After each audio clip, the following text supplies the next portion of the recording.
dafa am ku ma contacter ci TikTok bi sama wax day leer message yi ngi nii capturé naa lépp message yi ngi nii excusez-moi message yi ngi nii capturé naa lépp dafa am ku ma contacter ci TikTok bi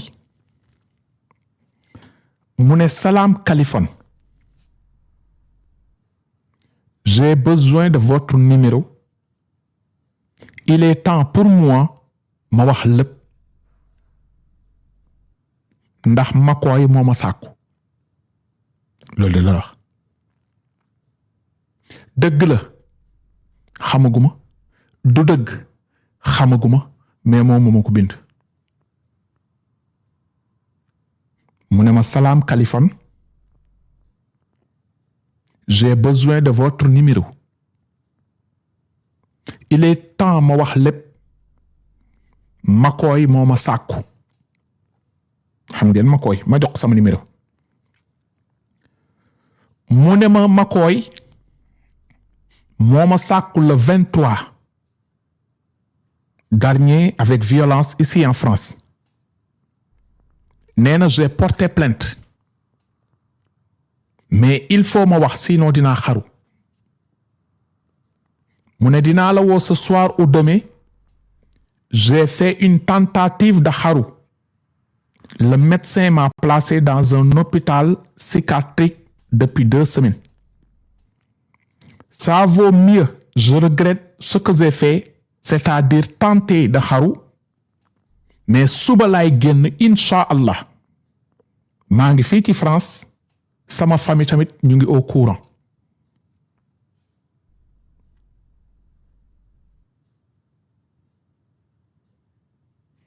donc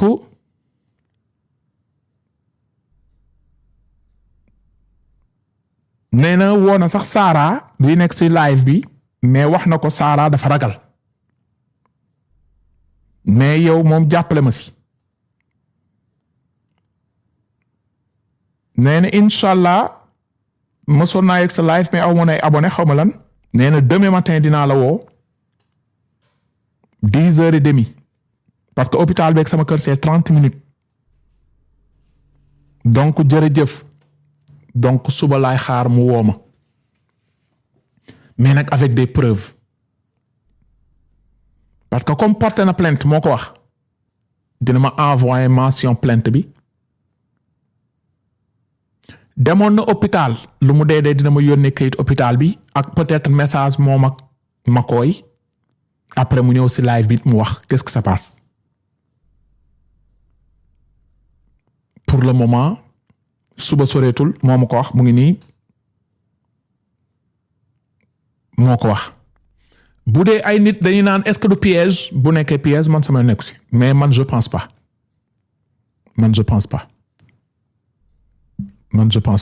parce que li mu wax mu ngi nii nee na porté naa plainte fii ci France police moom boo demee porté plainte dinañ la jox mention plainte dina ma ko won nee na it dafa bëggoon xaru ba mujj bi sax dañ ko jël yóbbu ko hôpital famille mi yëg na ko donc membre famille mi dinañ témoin donc nag après ñu traité cas bi bu dee lu am la nag sénégalais yëpp yëgandoo ko bu dee lu amul la tamit sénégalais xam ne amul leer na kii nee na c'est pas si pièce sa sœur était venue sur My Bestie ah bon sa sœur lii moom victime bi en personne moo ma contacté man sœuram contacté wu ma mais nag victime bi bu ñëwee ci man nee na suba dina ma woo 10h30 mu ngi fii France mu ngi nii bind na may message am bu ñëwee suba dinaa ko ni comme porté woon nga plainte de 1 won ma plainte bi mention bi dina ma won date bi ak ban police la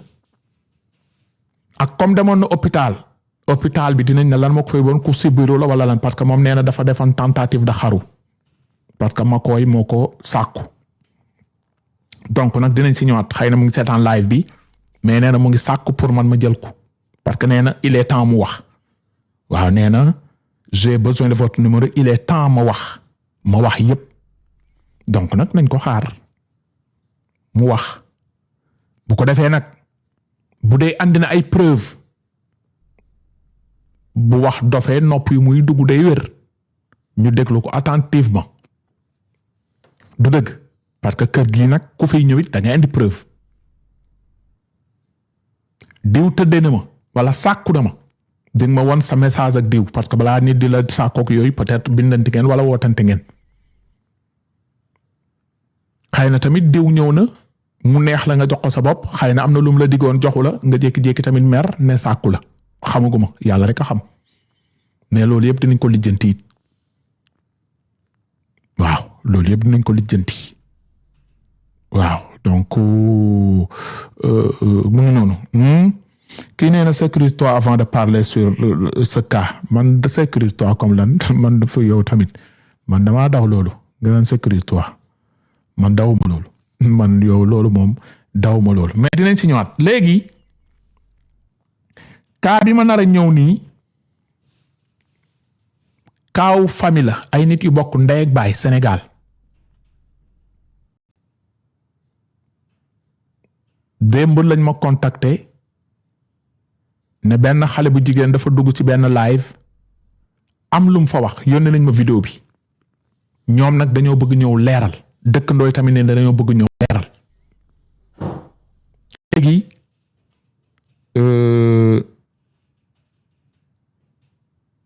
la famille dont on a pris les 3 enfants est-ce qu'il y a la suite bon le père de famille defoon nañ test bi moom tëddewul doomam bi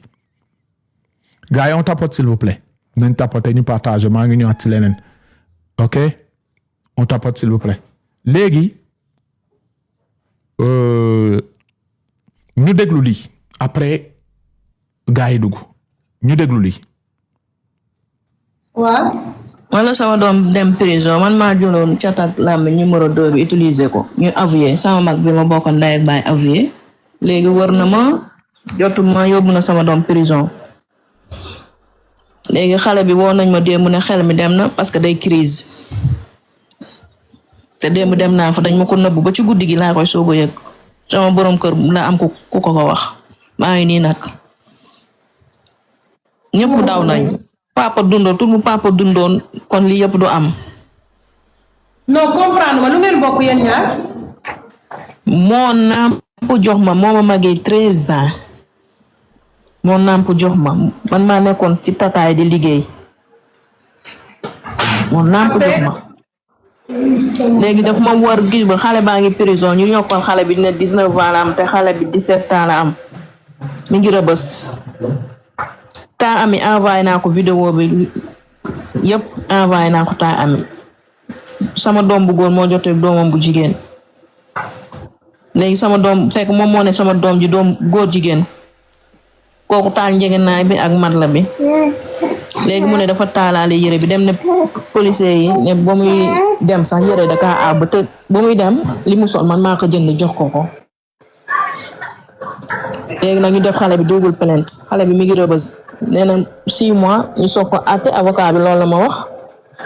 te xale bi nekkatul de te avant loolu xale bi danoon daanu chaque année bu nawet du jub si day daanu ma taxaw ci ëtt bi ne leen kii mi ngi commencé départ xawma nag xale bi changé na xamatuma man mi yaayam maa ngi yor lii xawma damay dem rek waaye xawma man mi yaayam après lu may daal. léegi yow ak ki def loolu yéen a bokk ndey ak baay nga diwoo cat ak làmmiñ mu avié ne moom moo def sa doom lan. moo ma liggéey ma arrêté oto yi wër na ma ba sonn amuma léegi mu jaarale ko ci koo xam ne si jaarale ko sama doom moo njëkkoon a ma suuru mu ne li ngay xeeñ neexul yow lan la rëbb naa la ba sonn yow lan la yaa mën a lijjanti xaalis man mënuma lijjanti xaalis taxaw wax kon man bu ma deewoon sama doom day torox ku koy téye ku yóbbu sa doom prison mooy téye sa njaboot ñaata jour tey la fa xale bi am 19 jours bii mooy 2 fois muy piqué crise nga ne mbokk la la jàmbur li defal mbokk du la ko defal deret dina yóbbu sa doom prison rëbës yéen tamit bu leen ma bàyyi am na loo xam ne dafa diis ci man kese kii yóbbu doomam prison ki jafur ba def lépp ñoo bokk ndey ak baay. voilà yéen man teel naa yooxu sàllandiku. taxaw ne yaa mën na lijjanti xaalis man mënuma lijjanti xaalis léegi xale baa ngi noonu parce que ay lebu nañu xale baa ngi noonu piqué na crise xale bi dañ koy scanner xale bi nee nañ ma départ na fan laa jëm fan avocat bi nee na moom xamatu ci dara parce que tamit dafa dem def plainte bi ne xale bi day tappale te xale bi crise na ñaari yoon gendarmerie Kër Massar ak démb Rëbës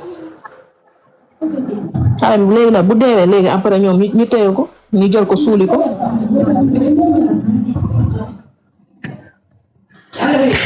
waaye yéen kon yéen a ngi may seetaan di dégg lii ba pare ngeen ne pat ak moom mbàyyee ma mbir mi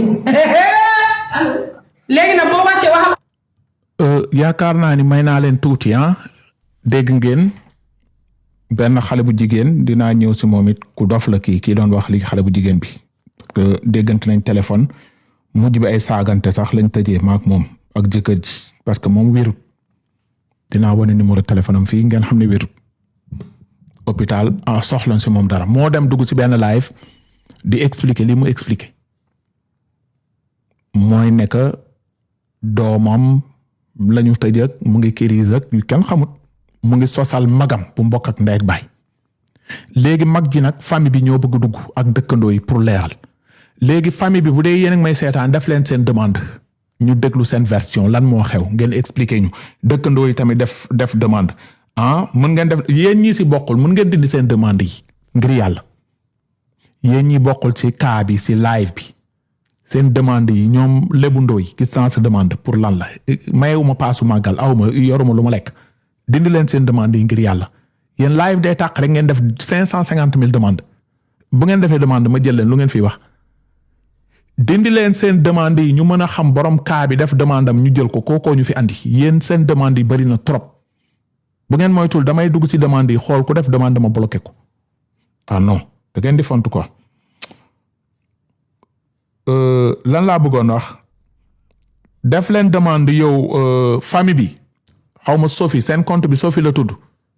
mbala nga def commentaire ma lonku la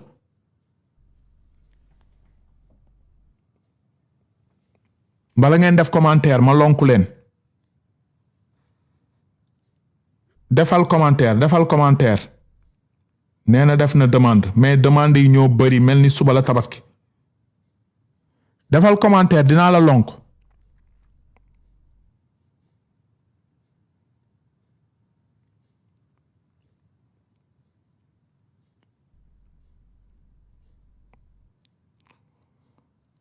xoolal compte bi nga ma yónnee bi Sophie moo ci nekk est-ce que defoo demande ci beneen compte compte bi nga ma yónnee bi Sophie moo ci nekk mais man gisuma fi Sophie est-ce que defoo demande ci beneen compte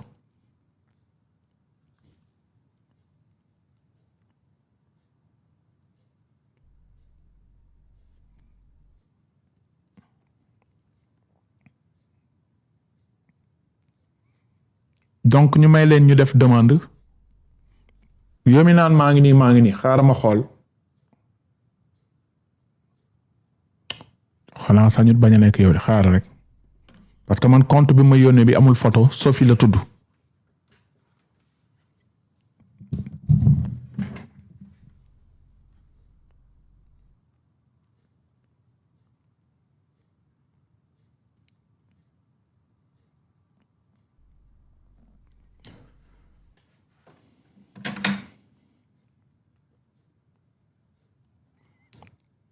bu ndaw yaa ngi ni yónnee woon ma beneen compte encore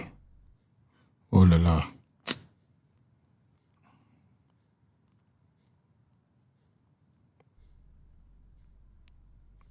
compte bi nga ma yónnee tamit gisuma demande bi da ngay def demande da ngay bës suuf mooy demande ngay bës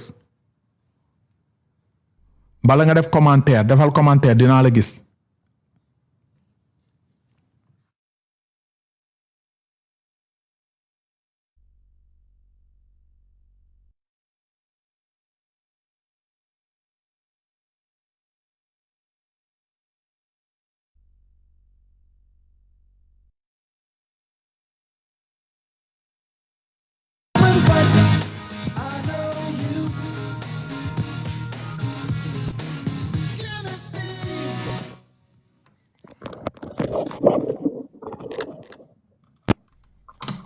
allo allo ça va na nga def waaw léegi da ngay tëj sa micro ma tegaat kii lu mu jot a wax après nga expliquer wala sa yaay nga paas ñu ko da ngay tëj sa micro ok pour yéen ñuy doog a ñëw nanu déglu lan moo xew lii moo xew après ñoom famille bi ñoo bëgg expliquer qu'est-ce qui s'est passé yéen ñaan récap maa ngi tegaat lan moo xew commencé gunu bu ñu commencé nag ku fi wax récap moom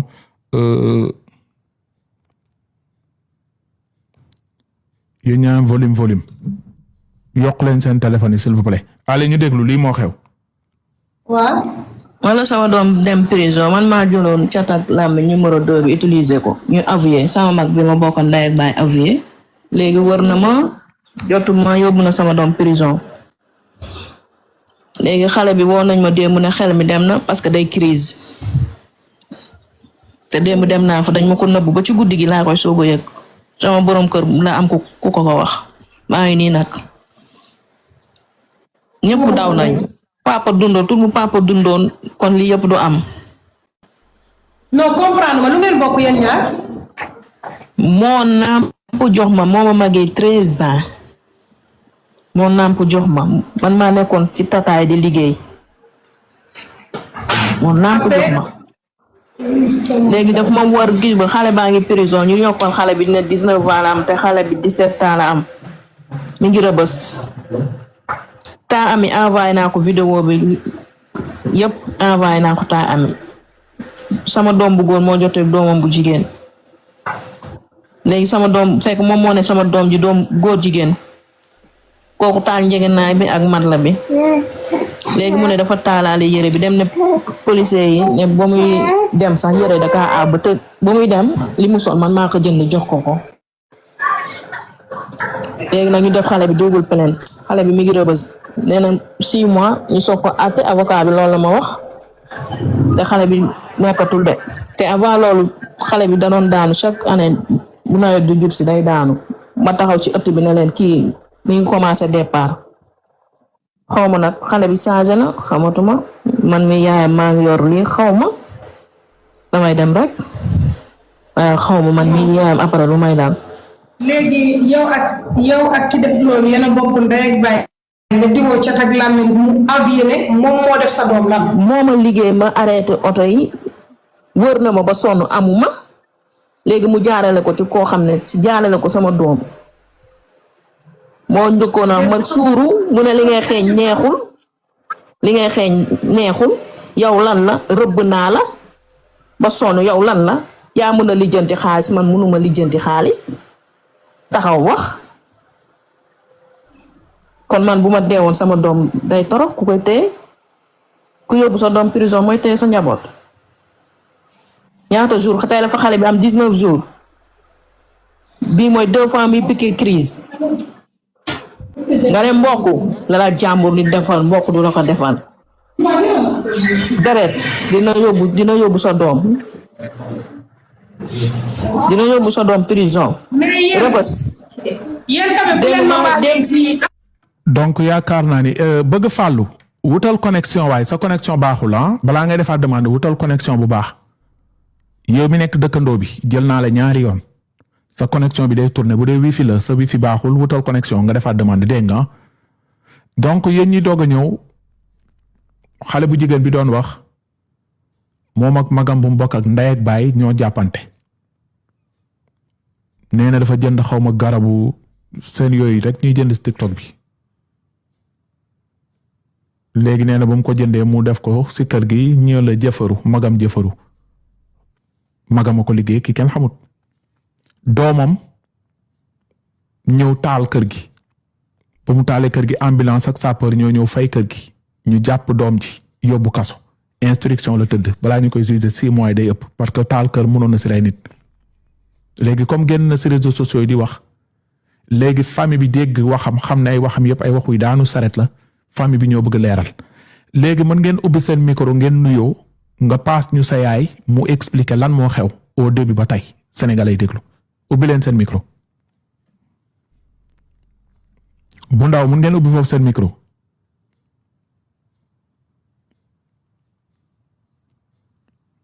micro bi da ngay bës nii rek mu ubbeeku da ngay bës nii rek mu ubbeeku ok da ngay bës micro bi mooy fu ñu dessiné micro waaw baax na ñu ngi lay déglu ale ñu ngi lay nuyu dégguñu leen bu baax de salaamaaleykum da ngeen di jege téléphone bi waaw waaleykum salaam ñu ngi leen di déglu lan moo xew ñoo bokk ndey ak baay bu dee dafa am ñu yore foofu téléphone di déglu live bi nanu fay téléphone yooyu parce que mu ngi defaat retour fii am na ñu nekk seen wet di déglu live bi déedéet yéen déglu leen ko si téléphone bi ñu nekk seen wet nañu fay téléphone yi wala ñu puus téléphone bi ngay waxee nga jegal ko sa gémmiñ ñu déglu li nga wax merci ñëwal.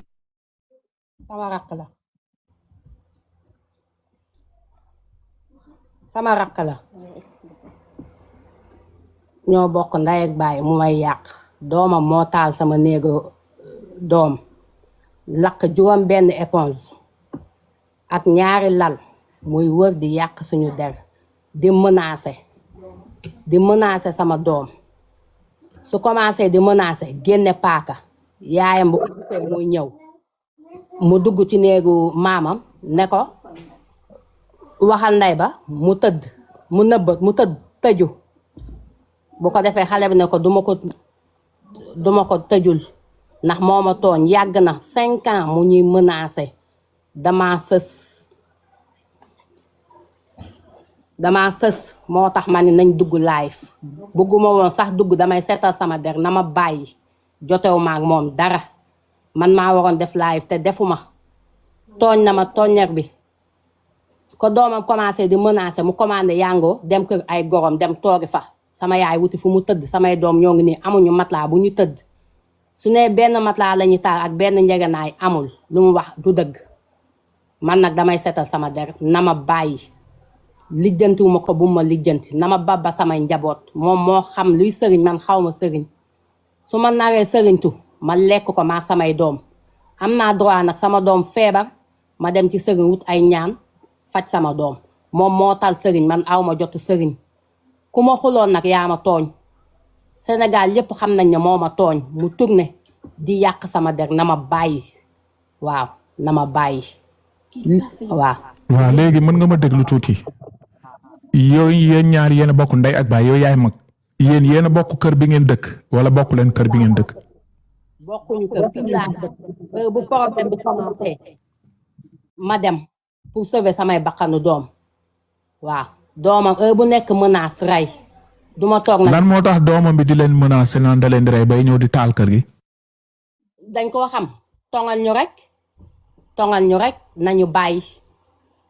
waaw samay doom a ngi nii amuñu fu ñuy tëdd waaw sama benn sët bi dañ ko yóbbu kër papaam fa lay tëdd sama doom bu jigéen bu mag bi moo ngi tëdd ji ba Medina Kel ki topp ci moom fii lay tëdd bu guddee ñu tëdd fii ci kaw lal bi sama beneen doom bu jigéen bi lal fii tëdd loolu yëpp maa ngi koy muñ taxaw ma nag ne ko fay ma na ma bàyyi dama ko ban na ma bax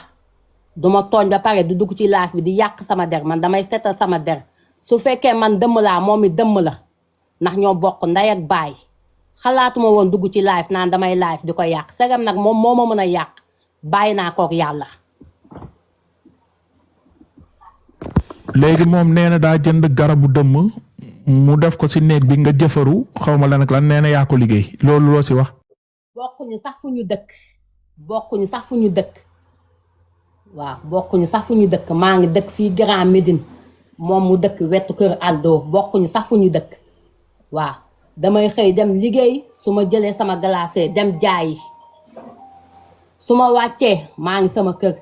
di daw ay coow nag moo tax jaay bi ma doon jaay sax ca koñ bi dama ko arrêté bugguma dugg fenn ñu ne moo ngay amee raq ja lépp di daw ma jël sama glacé teg ko ci buntu kër gi fi ma dëkk na ma bax lijjantiwuma lu mu am lijjantiwuma lu muy def na ma bàyyi waaw. léegi yéen doomam bi ba mu ñëwee gendarmerie wala police jàpp ko yéen da ngeen porter plainte wax ne da leen doon bëgg rey wala yooyu da ngeen ko bind ci dossier yi wala lan. léegi ku mu taal kooku moo porter plainte xam nga nag léegi ku mu taal kookoo porter plainte léegi nag mu bëgg ma cee dugal di yàq sama der ne man maa tëjlu doomam te musuma tëjlu doomam ki mu lakk néegam dina dugg dina wax ndax man damay seetal sama der na ma bàyyi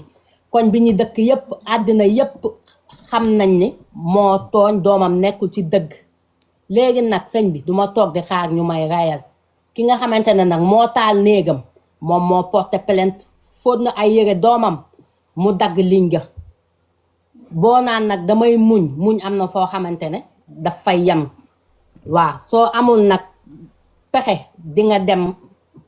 fa yoon nekkee benn ba xam ne doone benn di nga fa dem ñu àttaleen waaw.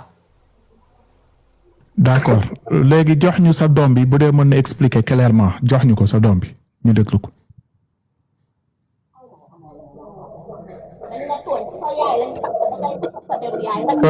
bëgg Fallou mën nga tëj sa micro ba ñu ñëw si yow tëjal sa micro dinaa ñëw si yow. merci kan moo nekk si téléphone bi si kii bi live bi keneen ki. waaw soxna si na nga def problème bi yëpp fan la démarré mun nga si ñëwal ndànk-ndànk lan moo xew problème bi yëpp lu ko andi ba moom mu ñëw si TikTok bi ne yéen a tëj doomam mu ngi si kaso bi fii ak 6 mois lañ ko war a àtte lan la débuté lépp wax ñu dee. waa doomam moom lay njëkk a menacé bu jugee menacé ko mu ut fu mu dem kër goroom toogi fa man maag sama maam ñu ku nekk dem uti ji foo tëdd xale bi daf maa yàgg menacé dinaa la rey tant que jëluma sa bakkan du ma am jàmm man samedi boobu ma dem fanaan ji sama kër xarit sama rakk bu jigéen woo ma ne ma diw taal na sa néeg bi ma ne ko taal na ko ma tudd yàlla ne allah kubar ma ñëw ba ma ñëwee koñ bi fees dell waa koñ bi ñoo ma doon fayal barigo ndox bi nekk suñu ëtt mu jël ko tuur ndox bi waa koñ bi di ma sotti ndox man ma ba ñëwee ma woo sapeur ñoo ñëw ñu xool woo police ñu ñëw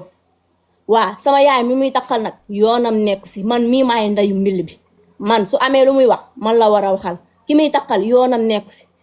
takkul naanul liggéeyul kenn li muy wax noonu dara amu ci naan sama yaay moo ko liggéey dara amu ci waa sama yaay am na droit doomam nag kenn du ko rayal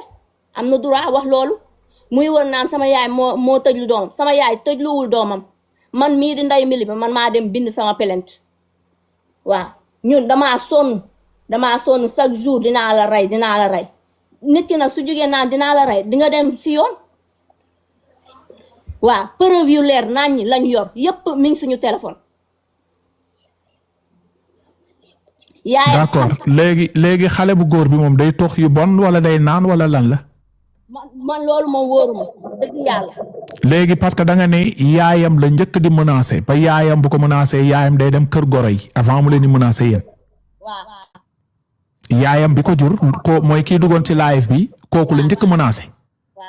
léegi mu bàyyi kooku mu ñëw di menacer sa yaay deetawaay mu ñëw di dagg seen ligne dugg sa néeg mu taal néeg bi. leer naññ lañ yor sama néeg la taal avant loolu taal bi dimanche bi samedi bi la fekk sama yére ci ligne bi yëpp mu dagg sànni naan tey laay kat sa ndey di ma saaga ma vocal yaayam tegal ko audio yëpp ne ko déglu gis nga li ma def man nag damaa sonn damay dem ci yoon waaw mu ne bu ma ci seet loo bëgg def ko dinaa la ci fekk si léegi mu tourné waat di yàq sama yaay lu si yoonam sama yaay yoonam nekk si lu mu ko waxal tooñ ko lii waruñu ko woon sax def wante dafa ñaaw li mu def. yow moom yaayam. xale bii nekk si kaso bi yaayam ak yow sa yaay yéen a bokk ndey ak baay. léegi maanaam daal moom ñaataat la am. xale bi 2007 la. 2007 la judd. waaw. 2007 ak léegi mooy maanaam am na fukki at ak juróom-ñeent am na 19 ans bu ma juumul. parce que yaayam mu ngi naan doomam 13 ans la ma 14 ans mineur la. kon du mineur. du mineur. am na 19 ans. waaw 2007 la. ah yaayam dama dégg si vidéo bi yaayam naan doomam bi xale la mineur la mu ngi crise ki kan xamut. waaw xale dina def lool. ah xale bu réew moom lii rek ko koy faj de balaa ñuy commencer si dara moom xale bu nekkee si kër may ma tuuti tëjal micro bi dama ni exemple la pour ñëpp man bu ma bokkee ak yow ndey ak baay sa doom di la menacer yow en personne ngay daw di ko nëbbatu sa doom di ëlbatiku di menacer ñi nga bokk ak ndey ak baay ëlbatiku sax bay taal néeg kooku da ngay dem police wala gendarmerie ñu tëj ko na fa def ñaari at bu génnee mu yaru parce que boo sàgganee rek mën na leen rey te bu la reyee yaay perte parce que ñu bari tey nanguñu yar seen doom yi da ngay gis ay nit yu bokk ndey ak baay yow nga yar sa doom ñoom duñu yar seen doom ñoom duñ sax mënal dara seen doom léegi seen doom day ëlbati ko bàyyi leen ñoom di bëgg ñëw di attaquer seen magu papa wala seen magu yaay bay attaquer seeni doomu magu papa wala magu yaay léegi yow nga sàggan nga tëdd rek mu jël paaka mu jam la ko après bu ko defee dañ koy tëj ci kaso benn 5 ans 7 ans mu génn yow ñu suuli la nga c'est fini li nga def yow mii Sénégalais yëpp kontaan nañ si yaayam comme amul fulla doomam di ko menacer mu war ko yóbbu police ne sama doom daf may menacer police def si moom liggéeyam parce que lu neex doom neex na dem yow ba mu ñëw si yow menacer la di la saaga waxoo mu ëlbatiku di jël sa néeg di ko taal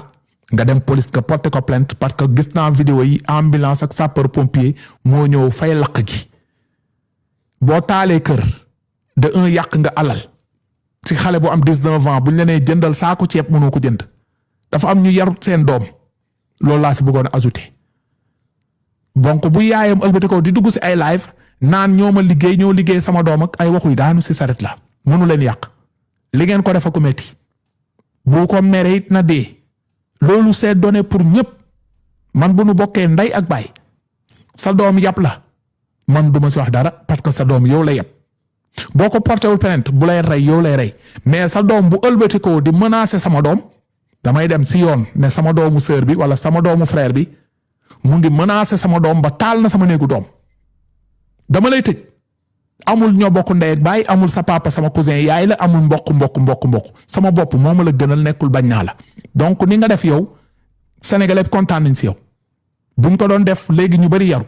xale yi am 19 ans ki 17 ans 18 ans ay vaurien ay banditisme ay gains ak ay tux yamba ak ay boy de puy de lañ nekk si dëkk yaay du yar papa du yar léegi ñu bëgg jël seen reewande di ko won yaay doyatul foofu ñu koy won rakku yaay wala magu papa wala leneen bay taal ay néeg ana xale taal néeg affaire de banditisme ñu teg ko fan ñu ngi ñëwaat si yow bëgg Fallou mën nga ubbi sa micro mën nga ñu expliquer lan moo xew loo si xam